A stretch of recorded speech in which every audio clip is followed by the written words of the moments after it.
Thank you, Dr. Manchakanti. Thank you, Chairman Comer, for coming out. All right, so organized medicine. Is this working? Okay.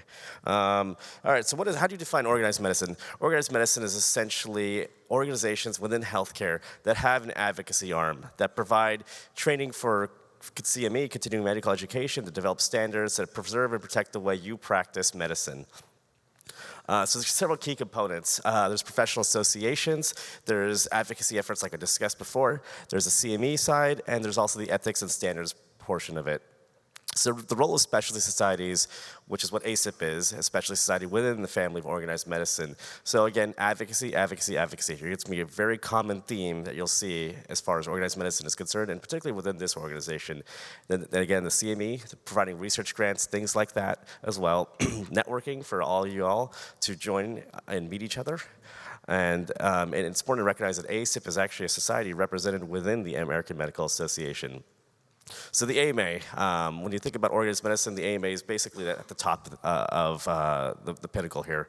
Essentially, the AMA is a professional organization that represents physicians, started in 1847, based in Chicago.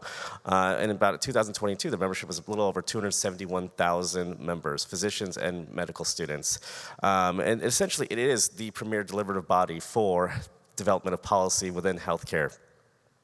And the basic structure of the AMA is there's a board of trustees that prioritizes the policies for the organization to then advocate for. They deal with emergency issues, things like that. There's a House of Delegates that actually provides the deliberative body for the entire organization, where policy is debated. Elected members represent different aspects of medicine, whether it's geographically, specialty societies, subspecialty societies, different trade organizations, international organizations are also represented there. So they all have a voice in the House of Medicine, in the House of Delegates. There's 7 councils that provide critical research and on very difficult topics, and we have a former council member here, Michael Lobrano here, and we're very lucky to have that. There's also member groups, different sections to basically break down the membership into organize into different into smaller aspects to make it easier to go through all the plethora of information to address these massive issues. So these organizations can be just divided by specialties. So the radiologists have their section, pain and palliative. We have a little section we participate in. The surgeons have their section. Primary care folks, they kind of organize within the house to make things easier and to kind of address the issues that are really concerning for their particular specialties. There's also geographic member sections as well. So those organizations are geographically oriented. So like you have the PAC West conference, where basically California, all the way up to Washington, Nevada, all these different states, they all kind of bind together to address geographically concerning medical policy issues. And it's important to recognize our current president of the AMA is an anesthesiologist, Dr. Jesse Ehrenfeld, good friend of ours. And he would be here today, but he had I think he had 3 scheduled conflicts and unfortunately could not make it, but he sends his regards and he wishes us well, and he recognizes our importance in the sphere of medicine. So ASIPP's participation within the American Medical Association, it's important to realize that we are very, very, very active there. We are active in the CPT committee, the RUC, the House of Delegates, the task forces, and as well as the specialty councils and caucuses. So like I mentioned, the House of Delegates is the deliberative body of the American Medical Association. There are about 600 elected delegates. They represent all different societies, like I mentioned.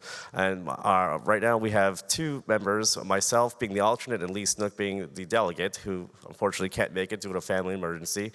And we have meetings twice a year, once in Chicago in the summer, and in November it rotates. Last year was in DC, same place we had our meeting actually in National Harbor. And the number of delegates that are represented by a particular society depends on how many members are both members of your society as well as members of the American Medical Association. So it's very important that you have maintained both memberships within ASIPP and also within the AMA. So the CPT, I'm sure many of you guys know what these billing codes are, essentially enables us to bill for whatever procedure we like to do or whatever we perform. And I don't want to go into too much detail there, but it's a very, very convoluted process, and you really get into the minutia where you count gloves and you count how many sponges you're going to be using per procedure. It's deliberated ad nauseum many times, but it's very important because it helps establish how we get paid for what it is we do. The CPT then forwards the recommendations on these codes to the RUC, which is an acronym of an acronym. And we're lucky to have Michael Lobrano here, who is also our RUC member, where essentially the CPT codes are actually then translated to an assigned value, which is then forwarded to the Medicare for essentially assigning of the reimbursement amount. And so that's very important that this process takes place. We've had several codes, any new technologies that come out. We've worked closely with our industry partners to make sure the procedures that you all want to do, we have a mechanism for you to get paid for it and to do it. Without the CPT, without the RUC, there is no way to move forward with your codes and getting paid and getting reimbursed. So the other sections of task force is the pain and palliative section. Basically, all the other pain societies in the country, we kind of bind together to address all the pain-related issues, opioids, whatever it is that come about. There's an anesthesia section council as well that kind of does a little bit of the same thing, but also a little bit broader for anesthesia-related issues. The PAC West conference, like I mentioned, we're very active in that. It's a geographic section, and we have the Triple S, which is essentially a lot of the smaller medical societies that kind of come together to address issues facing subspecialty societies. And there's also the opioid task force, which was at the height of the opioid pandemic or epidemic, which arguably we're still in the height of it, but providing recommendations for policy and how to move forward with addressing these issues. So why does ASIPP participate in the AMA?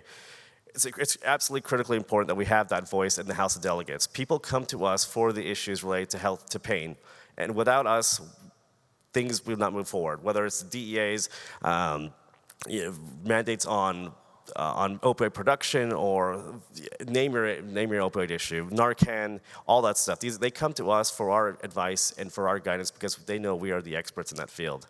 And it's important that we maintain our presence there because of all the various issues that we're trying to face, that when we go to Chairman Comer's office to talk about these things, we have this ability to say we are represented within the AMA.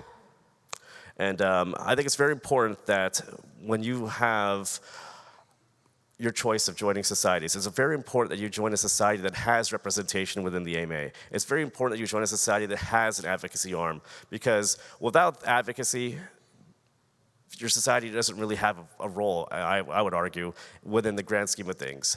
It's very important that you join a society to preserve and protect the way you want to practice medicine. And many societies, frankly, don't do that. They don't have this advocacy arm, and I think that's what makes ASIPP so special. So thank you guys for your time. We have another conference coming up in June. Please mark that for your calendars, and also for the upcoming meeting in May for our annual meeting. If you register, you get a 20% discount by the 8th of April. So thank you so much.